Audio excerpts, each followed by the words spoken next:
Et bonjour les amis, comment ça fait plaisir de se retrouver aujourd'hui. Pas de live, malheureusement, nos emplois du temps ne nous permettent pas de faire du live. Mais avec mon ami de toujours El Gringo, on est tellement heureux de vous retrouver. Comment il va mon ami? Ah là, ça va plus que bien là.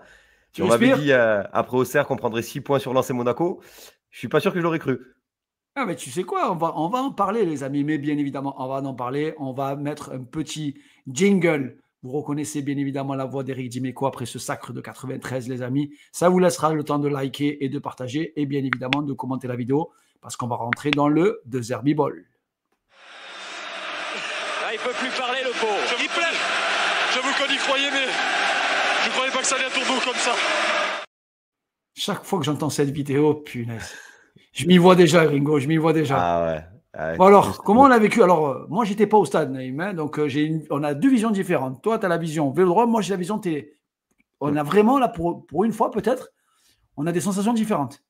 Oui, surtout que du coup, quand j'ai revu le match, à la télé, pour l'analyse, je me rends compte qu'on voit pas toujours les mêmes choses et vraiment, je crois qu'à la télé, vous vous êtes pas forcément rendu compte de l'intensité qu'il y avait dans chaque duel. Vraiment, c'est impressionnant ce qu'on a mis. Monaco aussi, hein. Monaco aussi a répondu dans le duel physique. Mais on a été, je trouve un peu, un cran au-dessus d'eux, surtout si on tient en compte le fait que physiquement, ils sont beaucoup plus forts que nous et ils ont des joueurs beaucoup plus athlétiques. Mais on a été vraiment très, très bon dans les duels, dans l'impact. J'ai été très surpris des notes de Kondogbia, Balerdi et Murillo, parce que du stade, vraiment, le nombre de duels qu'ils ont gagnés, c'est très, très impressionnant. Et je crois que globalement, c'est ce que tu me disais tout à l'heure, et tu avais totalement raison, on ne peut pas dire qu'il y a un joueur qui soit sorti du lot au niveau de l'OM individuellement, mais on a vraiment fait une grosse prestation d'équipe. Et pas que dans l'envie, pas que dans l'agressivité, aussi dans le jeu. Il y a eu beaucoup de bonnes choses dans le jeu. Bah, avant de regarder le jeu, Naïm, je vais quand même vous mettre le classement, les amis, parce qu'il faut savoir profiter aussi des bonnes choses, Naïm, hein.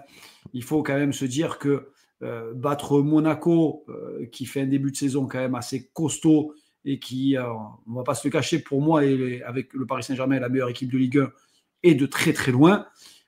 C'est une performance. Est-ce qu'on n'attend pas trop, vraiment beaucoup trop, de ce nouvel OM quand je mettrai peut-être plus tard les déclarations des RMC, de l'équipe. On a l'impression que l'OM, c'est très moyen et que finalement, c'est un hold-up que l'OM soit à cette position-là. Est-ce qu'on n'est pas trop exigeant? Bah, c'est pas nous, j'ai envie de te dire, c'est vraiment les médias. Les médias, nous depuis le début, on a la même ligne de conduite, on dit la même chose, on dit qu'on a un très bon recrutement, mais une équipe qui a fini 8e l'an dernier et qui a beaucoup de changements. Donc il faut du temps, un nouvel entraîneur avec des principes très particuliers, très spécifiques. Donc il faut du temps pour ça se mettre en place. Les médias, eux, RMC en tête, ils ont commencé l'année en disant l'OM, le recrutement extraordinaire, il n'y a pas de souci, donc ils doivent aller titiller le PSG. Et à partir du moment où ça n'a pas été le cas, et en fait, c'est vraiment les pompiers pyromanes, quoi. Ils annonçaient quelque chose, ils se sont vexés eux-mêmes que ça n'arrive pas. Et maintenant, ils sont déçus. Mais les commentaires hier de Domenic Riolo, bon, on sait que Domenic Riolo, c'est pas ce qu'il y a de plus honnête dans, Plus dans le pertinent même, football. dans Ouais. le football. Mais Mais tu c'est de sais, te Naïm, dire, ouais, c'est bof. On a battu Monaco. C'est pas je n'importe vais qui. même plus loin. Je vais même plus loin, Naïm. Je vais te mettre quelque chose à l'écran et je vais vous mettre, les amis, quelque chose à l'écran. N'hésitez pas à commenter si même pour vous, vous trouvez ça parfois un peu surprenant. Je vais te mettre quelque chose à l'écran et tu sais, on a été depuis le début de saison très décrié sur les fameuses expected goals. On regarde le match, Naïm. Je suis un supporter extérieur. Je n'ai pas vu le match. Je veux regarder juste les stats parce que c'est ce que font 80% maintenant des personnes qui interprètent un match. On est d'accord. Ils ne le regardent pas ou à travers quelques actions et ils regardent les stats et ils se disent c'est bon, j'ai compris le match. 63% de possession de balle face à Monaco. Il faut savoir que Monaco, avec l'OM et avec le Paris Saint-Germain, c'était ce qui se faisait de mieux en Ligue 1 en possession de balle. 1,94 d'expected goal. Alors moi, j'ai du mal, j'arrive pas à les visualiser. Mais tu sais quoi, Naïm, on va regarder le. Tu nous as préparé une belle vidéo sur le Derby Ball. On a envie de le voir, tiens. Eh ben écoute, on va basculer dessus. C'est donc ce que je voulais montrer justement, c'était vraiment dans la continuité de ce qu'on vient de dire, c'est-à-dire cette attente comme quoi l'OM a pas fait un très bon match apparemment. Bon, on a gagné un peu par chance, Moi, ce que j'ai vu, c'est pas ça. Clairement, j'ai vu un match équilibré, c'est clair, mais parce qu'on affrontait une très très grosse équipe. Et ça, je crois qu'il y a beaucoup de monde qui s'en rend pas compte. Et malgré tout, malgré une équipe ultra athlétique, Monaco, vraiment, c'est du stade. Je peux vous dire que c'est impressionnant, les courses, la vitesse, la puissance. Et ben, on a réussi à sortir parfois de leur pressing, déjà en gagnant des duels. Là, c'est ce qu'on voit sur cette action, parce qu'on a du monde. On a du monde, et ça, on l'a eu tout le match. Et Rongier, à l'envie, il va gagner ce duel. Et le ballon va finir sur Højbjerg, qui va jouer très rapidement de l'avant. Il va d'abord prendre de l'espace avec cette course avant de trouver Mopé. Mopé, toujours très bon quand il touche ces ballons-là, quand il a un peu d'avance sur le défenseur, il s'oriente très vite. Cette passe, je vous ai mis les Monégasques en évidence parce que il y a du monde et c'est des passes qu'on ne tentait pas forcément. Même tu regardes en face, tu vois quand même trois joueurs monégasques et pas des plus faibles athlétiquement, et deux monstres qui reviennent aussi avec Zakaria et avec Maoussa derrière au milieu de terrain. Même dans cette position-là où tu te dis on peut créer une différence là, tu savais que tu n'étais pas prêt de faire la différence tout de suite. C'est ça, c'est que pourtant tu joues vite, tout a été bien fait. Tiens, Mopé qui va t'envoyer Greenwood sur le côté. Greenwood touche le ballon avec un poil d'avant, et vous allez voir, au final, ça se resserre très vite. Greenwood, il se retrouve rapidement enfermé entre trois monégasques. Il y en a un qui est au contact et il y en a deux qui vont le renfermer pendant qu'il est en train de rentrer sur son pied gauche. Avec sa vision du jeu, sa qualité technique, il va réussir à chercher au deuxième poteau Garcia, qui était le joueur seul, parce que regardez tous les monégasques qui se sont repliés très très rapidement. 8 joueurs. Il y a 8 joueurs monégasques là dans la surface. C'est impressionnant, alors que on a eu tout juste depuis la récupération du ballon, on est allé vite, on n'a pas perdu trop de temps. Et ça, c'est quelque chose qu'on a souvent retrouvé là. On va avoir une autre action, on voit ce fameux pressing monégasque, on voit le monde qu'il y a, 4 joueurs dans la surface ou à l'entrée qui vont presser. Mais comme on a un gardien incroyablement précis au pied, j'ai tremblé plusieurs fois. Je ne vais pas te le cacher. Mais en une touche, il va trouver Garcia, qui lui va jouer intérieur. Et là, encore une fois, Rongier, il y a du monde, ça se resserre vite, mais il s'oriente rapidement, il donne rapidement le ballon. Et toute cette action. Là, je te coupe, c'est cette fameuse aspiration. Exactement.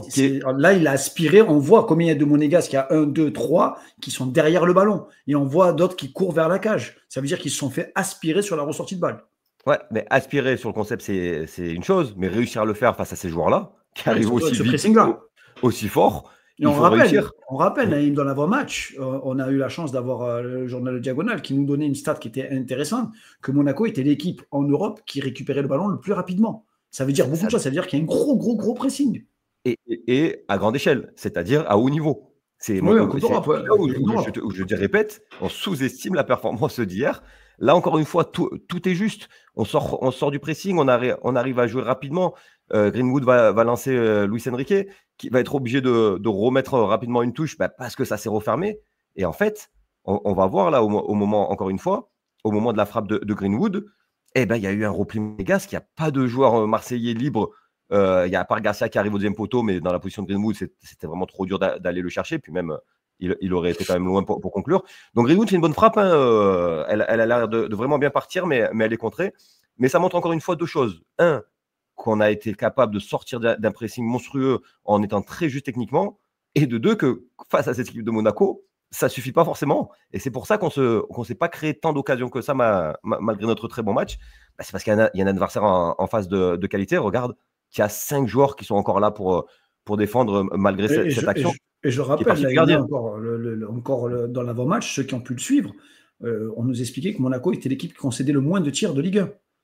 Donc ça veut dire quand même aussi beaucoup de choses. Parce qu'en fait, on ne se rend pas compte, mais athlétiquement, derrière, et dans la concentration. Parce que ce n'est pas qu'athlétiquement, c'est qu'ils sont concentrés en plus, les joueurs. Tu vois, on parle des joueurs qui ont vraiment un gros potentiel. Et c'est vrai qu'on l'a vu. Nous, on se disait, mais moi, je ne te cache pas, à la mi-temps, je me disais, mais je ne vois pas comment on va réussir à marquer un but si ce n'est sur penalty. Tu vois, je me disais, ça peut venir que sur un coup de pied arrêté ou sur penalty. Ou sur une faute. Coup de pied arrêté, pour les prendre de la tête. Voilà. Non, mais tu vois, un corner qui revient dans les pieds d'un joueur. Je me disais, je ne vois pas par quel miracle, parce qu'en 1 contre 1, ils sont trop rapides, trop puissants, trop athlétiques. C'est impressionnant. Au stade, vraiment, c'était impressionnant. Et pourtant, on a vraiment fait un bon match. Non, c'est clair, tu as totalement raison. Et là, encore une fois, les actions, ce qu'on montre ici, c'est que les actions, on les a vraiment construites de rien. C'est à chaque fois, quasiment, ça part de Rouli qui donne à Balerdi. Cette aspiration dont tu parlais, elle est là. Balerdi va attendre d'être pressé. Ça va être limite parce qu'il va réussir sa passe en taclant, mais il a réussi à assurer son attaquant. Il a tiré une grosse zone au milieu de terrain où on voit l'arbitre, une zone libre au milieu de terrain, tu vois. Où Greenwood va s'engouffrer, mais bon, il est quand même à 70 mètres de la cage adverse. Par contre, on est à 4 contre 4, mais il a encore face à lui Zakaria. Et ça, éliminer Zakaria, il faut réussir à le faire. Mais Greenwood va réussir. Il va vraiment une fin de côte exceptionnelle. Il va le laisser sur place. Il y a Mopé qui est vraiment collé. C'est dur de le trouver dans la profondeur avec un défenseur qui va plus vite que lui. On va voir que les autres Marseillais qui suivent l'action, ils ne sont pas trop trouvables non plus. Donc, du coup, Greenwood va tirer. Et comme on le disait, il y a une faute. Il y a faute de Zakaria, clairement, parce que son impact de Zakaria, déjà, il est dans le dos. Et il est au moment où Greenwood frappe. Donc, même si l'impact n'est pas forcément ultra violent, ça change tout au moment de la frappe. Mais ça montre encore une fois que malgré tout ce que tu as pu faire de bien dans cette action, tu n'as pas créé de décalage, pas par manque de qualité technique, mais par l'opposition vraiment d'en face. Mais Greenwood est allé au bout de cette action. Greenwood qui a réussi à aller tirer. Et ça prouve quand même qu'on a eu de la qualité. Et même en deuxième mi-temps, ça a continué. Là, voilà, je crois que cette image, elle est explicite pour montrer quand même la difficulté qu'il peut y avoir contre Monaco. C'est-à-dire que quand ils pressent pas haut, et ça, en deuxième mi-temps, on les a quand même pas mal fait reculer. Là, on a, à part la Lagoune, on a tous les joueurs de Monégasque qui sont derrière le ballon. Donc là, il faut réussir à trouver des solutions. Je ne les ai pas sentis faiblir malgré la Coupe d'Europe. Il a fait peu de changements, leur entraîneur. Je me suis dit, trop fort physiquement pour faiblir. C'est vraiment impressionnant. Ah non, c'est sûr. Et là, on va chercher Merlin sur le côté. Et Merlin, ce qu'il apporte de plus que Garcia, il est moins bon défensivement, il a moins d'impact, mais ce qu'il apporte de plus, c'est ça, c'est qu'il est capable en une touche de jouer vers l'avant. Et c'est ce qu'il va parfaitement faire là pour trouver Greenwood, encore une fois, dans une zone où il y a de la densité. Mais Greenwood, lui, il va aller rapidement trouver un appui sur Mopé. Mopé est toujours pareil, très bon dans l'orientation. Il s'oriente vite en fait dans le sens du jeu pour aller trouver Luis Enrique. Et tu sais que Naïm, c'est pour ça qu'il est indispensable, Mopé. Alors certes, c'était un match très difficile pour lui. Et de toute façon, tous les matchs seront difficiles pour lui en Ligue 1, vu les gabarits qui se coltinent à chaque match. Mais en fait, il est indispensable parce que, pour reprendre l'action que tu viens de montrer, ça part de la gauche, ça finit de la droite. Pour finir par exemple, c'est exactement ce que veut mettre en place l'entraîneur. Et juste par du déplacement et par de la passe. C'est ça, mais tous les matchs vont être durs pour lui, mais je pense qu'il aura quand même pas tous les week-ends des Danso ou des Singo sur lui. Il a 3 passes décisives là, sur les 4 derniers matchs, 3 passes décisives, un but. Donc face à peut-être les 2 stoppers les plus durs de Ligue 1. Donc là, encore une fois, il a été beaucoup battu dans les duels, tout ça, mais quand il est touché, c'est souvent très très juste. Et cette action, elle est magnifique. Vraiment, cette action qui est partie, comme tu dis, de la gauche pour finir vers la droite. Le centre de Luis Enrique est très bon, mais encore une fois, il y a 15 joueurs qui peuvent être vraiment trouvés dans la zone, c'est Rabiot, il y a trop de monde, trop de monégasque, donc Zakaria va contrer le ballon.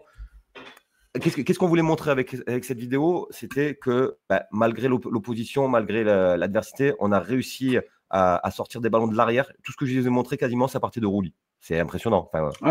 Et il y a quelque chose d'important aussi là, mais je vais quand même vous le mettre aussi à l'image. Je vais zoomer comme ça, on verra un peu plus. Il y a cette notion qui nous faisait défaut depuis le début de saison, c'est qu'il y a eu de l'agressivité. Il y a eu 15 fautes à 16 fautes, tu vois. Ça veut dire qu'on a 15 coups francs dans le match. C'est énorme pour l'OM depuis le début de saison. On a eu 5 corners, ce qui ne nous était pas arrivé depuis, je pense qu'on a eu peut-être le moins de corners de Ligue 1. C'est clair. C'est le gros changement, tu as raison, c'est ça, clairement. Oui, ça change tout. Et je pense que ce fameux stage, il a permis à l'entraîneur de leur dire, les gars, vous pouvez être bons, vous pouvez être des très bons joueurs individuellement. Collectivement, on travaille, on apprend à se connaître. Mais par contre, les gars, il y a un ingrédient que vous devez mettre, et encore plus au stade, c'est l'agressivité. Si vous faites pas mal à l'adversaire, à la récupération du ballon, il doit vous sentir, il doit avoir peur de vous. C'est clair, mais il y a eu aussi quand même beaucoup plus de prise de risque dans les passes. Alors, ça a coûté des actions. Je ne parle pas de celle du but de Rongier, parce que ça, ce n'était pas une prise de risque, c'est une erreur de jugement. Mais il y a eu quelques actions où on a pris des risques et où parfois ça peut être dangereux. Mais c'est ce qu'on veut faire. Et on a vu qu'on a quand même réussi à sortir souvent. Je voulais aussi montrer que si finalement on n'a pas eu tant d'occasions que ça, c'est parce qu'il y avait un adversaire de très très grande qualité. Et ça, je crois que vraiment, quand j'écoute RMC ou l'équipe, on s'en rend pas compte. On s'en rend pas compte vraiment de la performance. À la fin du match, la journaliste d'Azen, elle a dit quelque chose de très pertinent. Elle a interviewé Zakaria, qui disait ils n'ont pas eu d'occasion, etc. Et elle lui a dit, mais vous, le but que vous marquez, c'est sur une erreur de l'adversaire. En gros, vous aussi, c'était un match très cadenassé, un match très difficile, très âpre. C'est des matchs, pour moi, qui sont logiques entre le 2e et le 3e de Ligue 1. C'est-à-dire qu'il n'y Et a pas c'est d'écart. logique que ça se joue à peu de choses. Et c'est Et logique que ça se que joue à peu de choses. Les c'est gens pas une veulent. équipe qui Ouais, écrase l'autre, quoi. C'est c'est normal. ça, les gens veulent toujours qu'il y ait quelque chose d'une extrême supériorité pour dire bah, celui-là, il s'est fait écraser par lui. Mais le football, malheureusement ou heureusement, c'est pas toujours de la supériorité démontrée, c'est pas de la supériorité écrasante d'un adversaire sur un autre. C'est un combat. Et là, tactiquement, les joueurs de l'OM ont eu ce fameux supplément qui nous a manqué jusqu'à maintenant en se disant et si on allait le chercher? Ils n'étaient pas abattus après le premier but encaissé. Hein, c'est clair, mais et d'ailleurs, Zakaria, c'est le seul monégasque qui a eu beaucoup de lucidité dans son analyse et qui a dit après ça, ils ont fait un très gros match aussi. Et je Bien tiens à sûr, rendre hommage en face parce qu'il était lui dans le combat. Et il était, bien à la sûr. différence d'un Hutter qui dit ouais, non, on méritait pas de perdre, on aurait mérité de gagner. Enfin bon, que peut-être que lui, il se rendait pas trop compte de ce que c'était, de l'impact au milieu qu'on a mis, de l'agressivité qu'ont mis les trois défenseurs. Vraiment, je suis pas le plus grand fan de Kondogbia à ce poste, mais hier, il a gagné énormément de duels. Ouais. Ça Oui, non, a été très non. costaud. Très, En très fait, costaud. mais comme tu dis, et tu vas nous montrer sur la vidéo suivante, ce combat-là, il laisse des traces. Et malheureusement, parfois, je trouve qu'on pêche un peu physiquement et donc naturellement dans la réflexion, dans la passe. On a eu énormément de possibilités parfois où on n'osait pas tenter les passes. Ouais, justement, c'est assez paradoxal parce qu'on l'a beaucoup mieux fait que sur les matchs précédents, face à un adversaire où c'était beaucoup plus dur. Ouais. On sent qu'il y a nous Mais presser aussi, un vrai adversaire qui vient nous chercher, qui ne met pas et le but juste exactement, derrière on en aussi. parlera après aussi, parce que ça, faut aussi rendre hommage à Monaco. C'est la première équipe qui est venue jouer au ballon, Voilà, clairement. exactement. Bon, par Paris, mais le match de Paris, il est à part pour tout ce qui s'est passé, en particulier pour le carton rouge, et parce que c'est Paris, ils sont quand même largement supérieurs. Mais Monaco est venu jouer, ça c'est clair. Ils nous ont pas attendu, même si en deuxième mi-temps, ils ont un peu plus reculé de par le jeu, mais à la base, ils sont venus pour jouer. Mais là, on va montrer que on a quand même encore réussi des bonnes choses, mais où il a manqué, comme tu dis, la passe à un moment donné. Là, Murillo, il a fait exactement comme Baler dit tout à l'heure. Il s'est mis, entre guillemets, en danger pour réussir à ouvrir une trajectoire de passe. Elle n'était pas facile et franchement, il réussit une passe magnifique sur Greenwood. Greenwood qui avait raté son début de match, il avait raté toutes ses remises. Et là, par contre, surtout avec beaucoup de danger. Et les ballons qu'il a pu perdre, c'était des ballons très dangereux. Ces 4 premiers ballons, ils ont été catastrophiques. Par contre, après ça, il est vraiment monté en régime techniquement. Et là, typiquement, cette action-là, où malgré le fait qu'il soit collé, il arrive à faire une remise sur Luis Enrique, qui réussit un changement d'aile magnifique, complètement à l'opposé. Donc, encore une fois, ce que tu expliquais bien, on bascule de droite à gauche. Là, il y a une solution intérieure pour Garcia qui commence à rentrer, ce qui permet à Rabiot de dédoubler. Et là, clairement, Garcia, il doit se servir de Rabiot, il doit aller fixer Wanderson. Il a largement l'espace. Pour une fois, les Monégas sont un peu plus loin. Il y a l'espace pour fixer et donner à Rabiot, qui sera sur son pied gauche en plus pour donner un bon ballon derrière. Mais il va rentrer intérieur et il va perdre le ballon. Donc voilà, là, on rentre dans les cas où on ne prend pas les bonnes décisions, soit par, comme tu disais, peut-être par fatigue. Bon, là, c'est le début du match, mais surtout, je pense, et ça, c'est souvent le cas avec Garcia, manque de prise d'initiative et c'est un peu dommage à son poste qui est très, très important. Ouais, je pense qu'il y a un manque de qualité technique aussi. Tu vois, mais encore une fois, un 2 contre 1 là, peu importe la qualité technique que tu as en professionnel, tu dois le réussir. Fixer, donner en professionnel, tu dois être capable de le faire quand il y a l'espace qu'il y avait ici.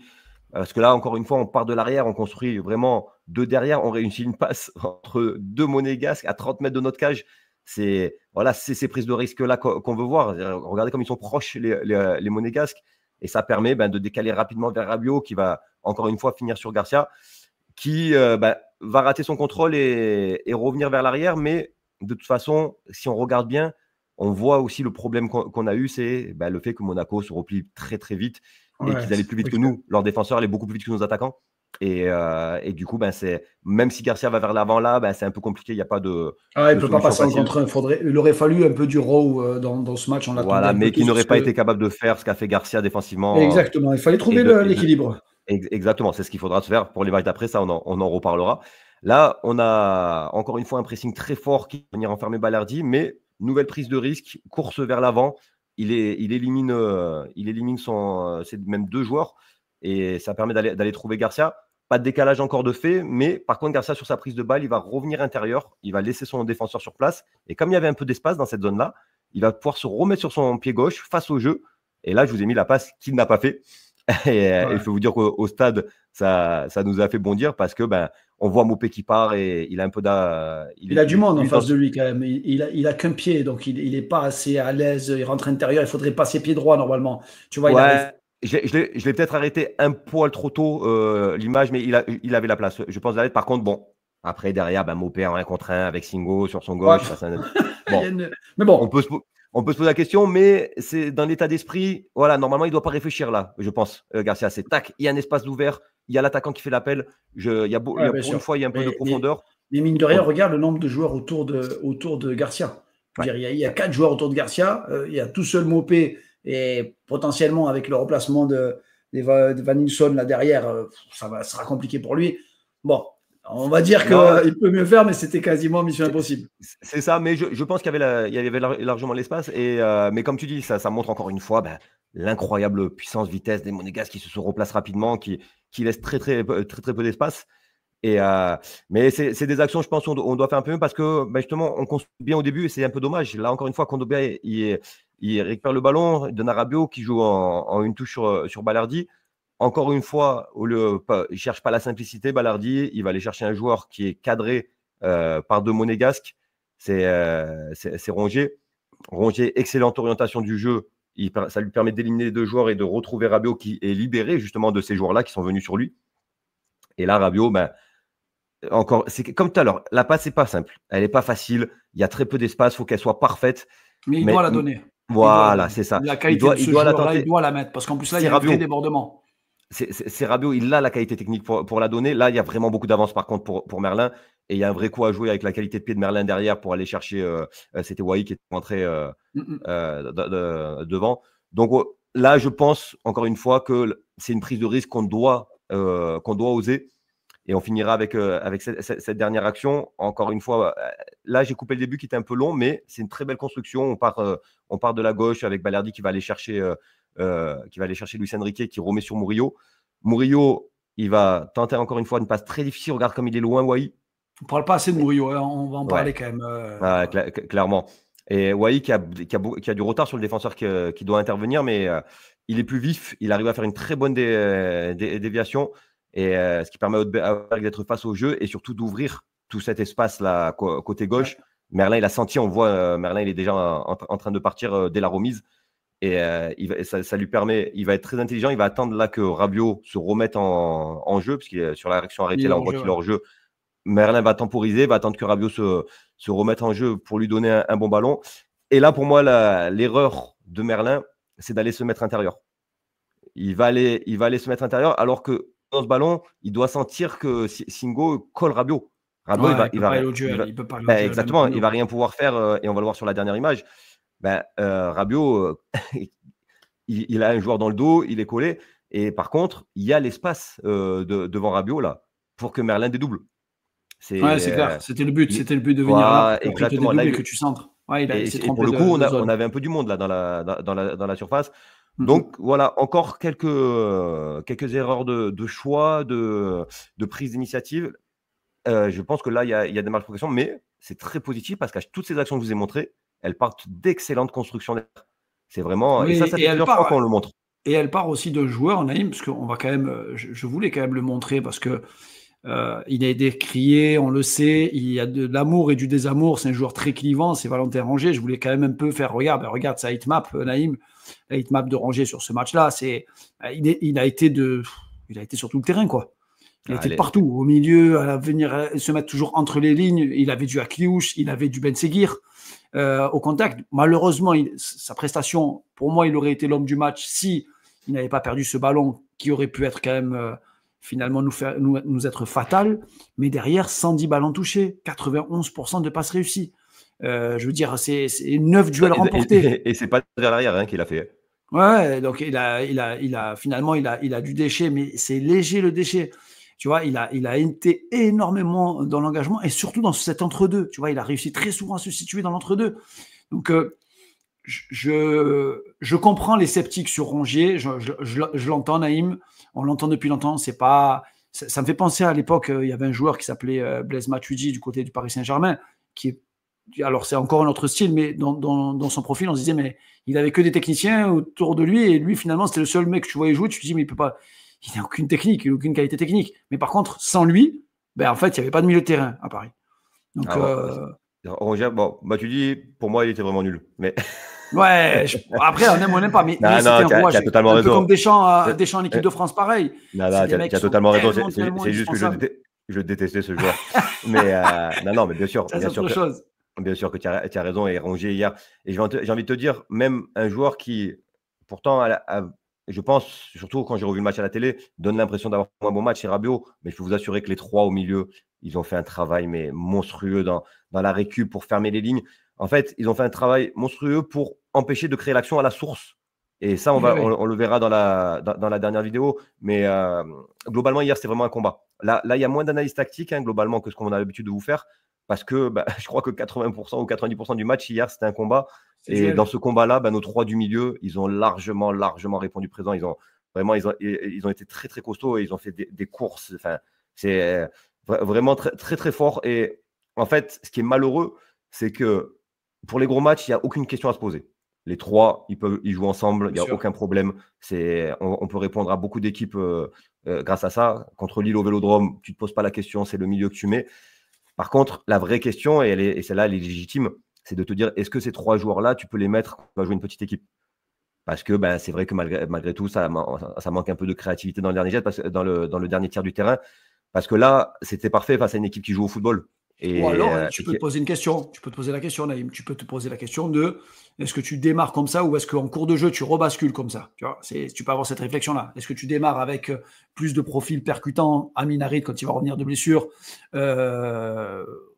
Rowe, voire Koné au milieu de terrain, parce qu'il faut aussi leur donner du temps de jeu, ou le jeune Bilal Nadir aussi, qui pourra peut-être apporter aussi des choses un peu différentes dans le cœur du jeu. Mais je suis d'accord avec toi, au Vélodrome, face à des blocs bas, ça risque d'être quand même compliqué de se dire, et je pense que nos latéraux, notamment Ulysse Garcia, face à des blocs bas, c'est pas assez fort. C'est pas assez fort dans c'est une vraie question. C'est une vraie question. Je pense que contre les blocs bas, clairement, à gauche, la question ne se pose pas. C'est l'un qui doit jouer. Par contre, au milieu, c'est une vraie question parce que ce milieu-là, il est incroyable. Vraiment, dans la récupération, dans la sortie du pressing. Mais la récupération et la sortie du pressing, tu en as beaucoup moins besoin quand l'équipe adverse joue dans ses 30 mètres. Oui. Donc c'est une vraie question. C'est une vraie question à se poser. On verra ce que va faire De Zerbi contre Saint-Etienne parce que qu'est-ce que tu fais? Tu sors de deux très grosses prestations avec le même 11 quasiment. Il ne le changera pas. C'est un match à l'extérieur. C'est une vraie question à se poser, comme je te dis. Un, par le profil, et deux aussi pour garder ton groupe. Parce qu'il y a Rowe, par exemple, qui n'a quasiment pas joué sur le dernier match. Il y a Koné qui n'a pas joué une seconde sur les 2 derniers matchs. Il y a une vraie question à se poser aussi pour maintenir son groupe. Donc voilà, c'est des bonnes questions. C'est clairement, c'est. On va pas se mettre. Sachant qu'il reste Saint-Etienne et Lille avant la trêve. Voilà. Donc, Lille, tu sais déjà que tu auras ton 11 de départ. Si pas de blessés, si pas d'absents, tu l'as déjà. Ton milieu, en tout cas. Après, c'est vrai que Merlin Garcia, ça se discute. Merlin Garcia est quand même, avec toutes les limites qu'il a, il est quand même très agressif, très volontaire et il récupère des ballons. Il ne changera pas, il gardera ce même 11 de départ. Tu ne changes pas deux. Tu as quand même, on va quand même rappeler à ceux qui cherchent toujours des poux dans cette OM 2024-2025, tu as battu Lyon, Nice, Lens et Monaco. Donc tes 4 concurrents directs, tu les as battus. Donc tu en as gagné 3 à domicile. 2 à domicile, 2 à l'extérieur. Donc bon, c'est les faits. Tu as pris 12 points, tu as pris 15 points contre ces équipes-là, et 12 points sur 15 si tu comptes Paris, contre ces équipes-là. C'est quand même un parcours exceptionnel. Je pense vraiment que ce qui fait mal, c'est le trio Strasbourg-Angers-Auxerre. Voilà, qui a pris 1 point contre ces 3 équipes-là. C'est ce qui ternit clairement notre début de saison. Mais enfin, comptablement et même dans certaines phases de jeu, c'est extraordinaire ce qu'on est en train de réussir à faire en ce début de saison. C'est très sous-estimé. Et je t'ai dit, moi, de la même manière que je trouvais qu'on sous-estimait le fait d'avoir gagné à Lens, qui n'avait perdu que 2 matchs, un en se faisant voler par Lille dans les dernières minutes et 1-0 à Paris, je trouve qu'on sous-estime énormément le fait de battre ce Monaco-là. On va voir la saison que va faire Monaco, mais je ne serais pas surpris qu'il fasse vraiment une très très belle saison, que ce soit en championnat et même en Coupe d'Europe, en Ligue des Champions. même si là, le carton rouge leur a fait mal et leur coûte la défaite contre Benfica. Ils font une très belle campagne. Les champions, il ne faut pas l'oublier. Ça aussi. Il faut une très belle campagne. Et si tu remarques, je vais te le mettre à l'écran. Je vais vous le mettre à l'écran. Monaco, sur ce début de saison à l'extérieur, hormis l'Olympique de Marseille et le Paris Saint-Germain, Monaco à l'extérieur, c'est costaud cette saison. Donc, c'est troisième, c'est sur le podium. À domicile aussi, c'est costaud Monaco. Sachant que l'autre défaite qu'ils ont eue, non, c'est contre qui? C'est contre Nice. Angers, c'était à domicile, donc c'était contre Nice, et c'est avec le fameux carton rouge donc qui a tout changé. Je pense qu'en Ligue des Champions, ils sont invaincus à l'extérieur aussi, puisque je crois que Benfica, c'est leur première défaite en Ligue des Champions. C'est costaud. C'est costaud. C'est fort. Voilà, je pense qu'à la fin de la saison, on se rendra peut-être compte de ce que c'était de battre ce Monaco-là. Ouais, non, mais alors là, tu prêches un convaincu. Est-ce qu'il y avait une dernière vidéo? C'est pas une vidéo, c'est plus une séquence, hein, vraiment. Elle va permettre d'illustrer pas mal de choses. C'est Akliouche qui touche le ballon. Là, je vous ai mis en évidence le chrono. Donc, 20 minutes 58. Donc, on voit ce que je te disais, c'est la densité au milieu, et là encore, ils sont un peu bas sur le terrain, donc forcément, il y a un peu plus d'espace. Mais là, on a notre triangle, là, vous les voyez, ils sont là, ils sont prêts, ils sont prêts à fermer toute passe. Il y a un appel en profondeur de Balogun, ça va être la première idée à Kliouche d'aller le chercher. Et il va voir que Balerdi a anticipé, qu'il est proche de lui, donc il va se raviser.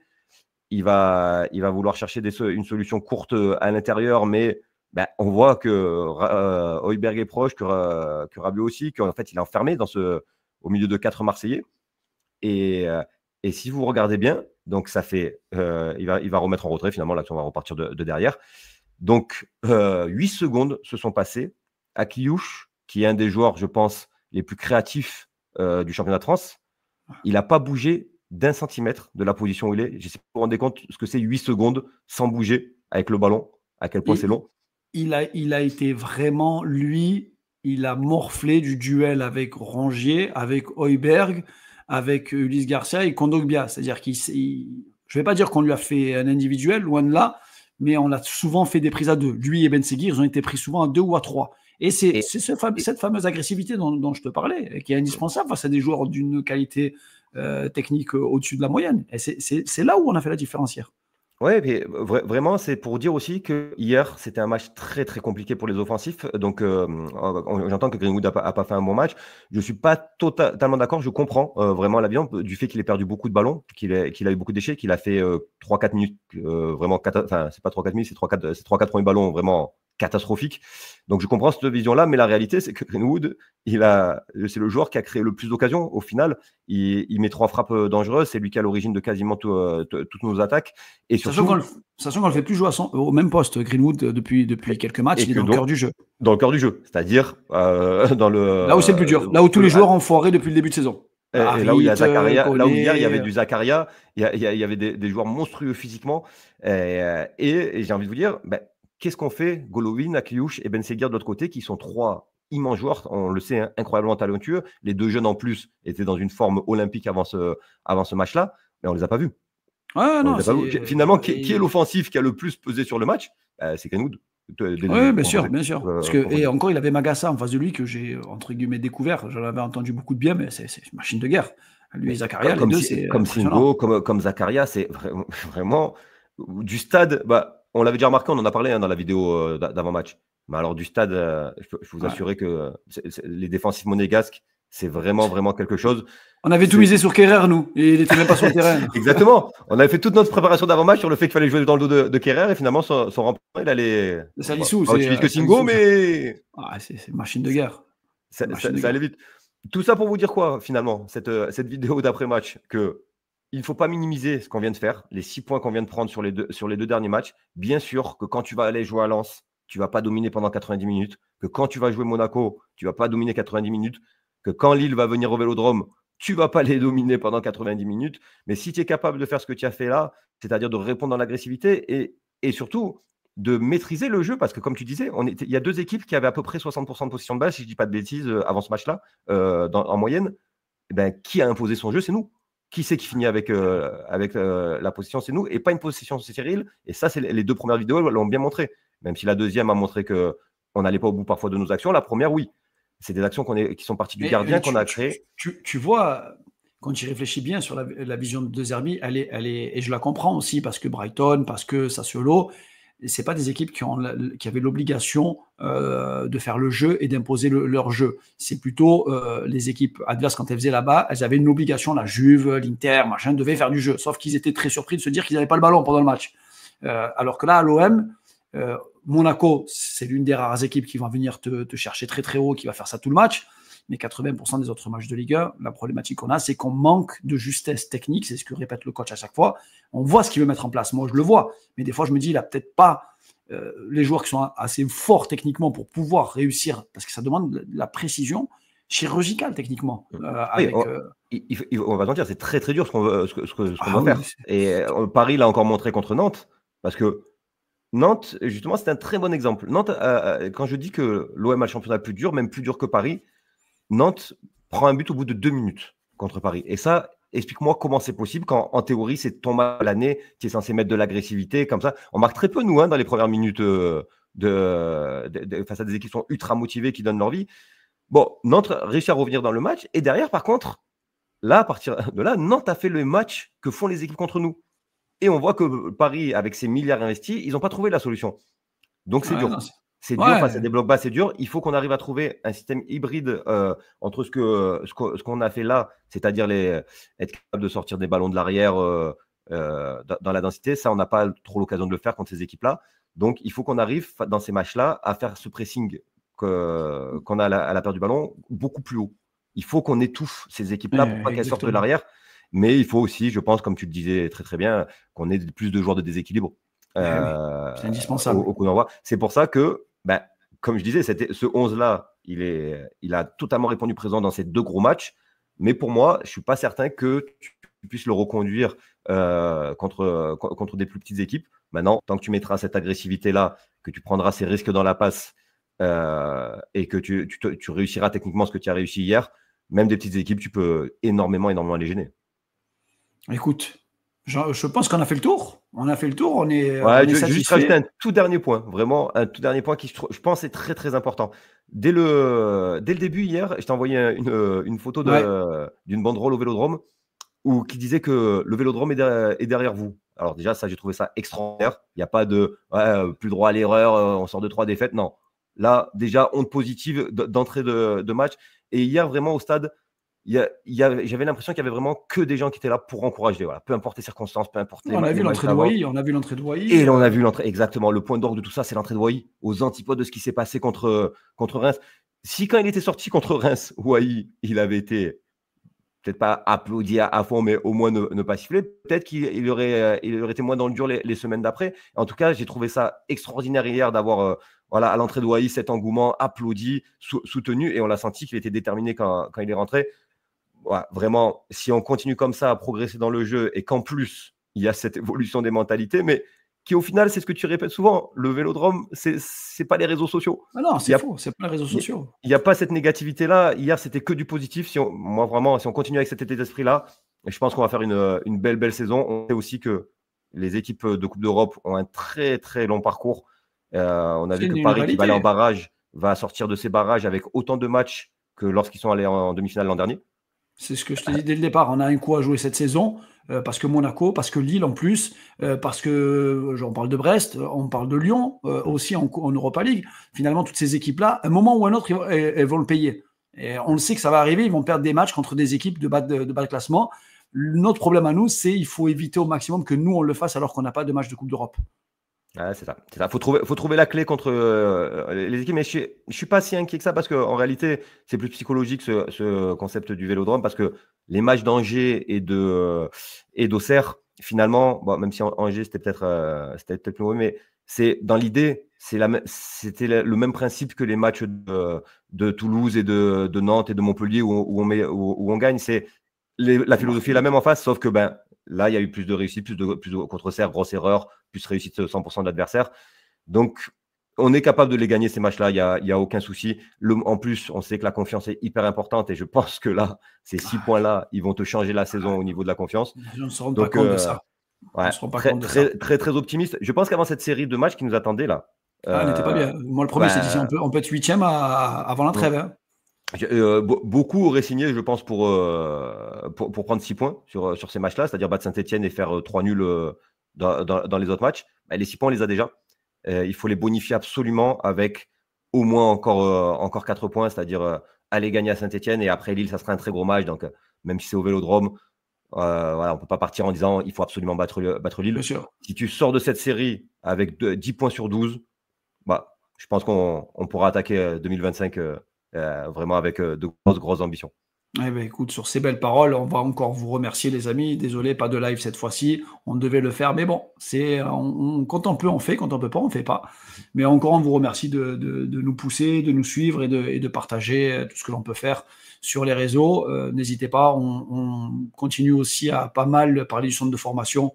On a quelques maintenant qui va régulièrement voir les jeunes et on les suit de très très près parce qu'il y a probablement des futurs professionnels et on a un beau vivier maintenant et on a des jeunes qui performent, on a un groupe pro qui performe, donc on va dire tous derrière l'OM, les gars, on est heureux et on se retrouve, c'est dimanche soir Saint-Etienne, donc on fera l'avant-match probablement vendredi soir, donc régalez-vous, kiffez, regardez tous les contenus sur l'OM, on a gagné.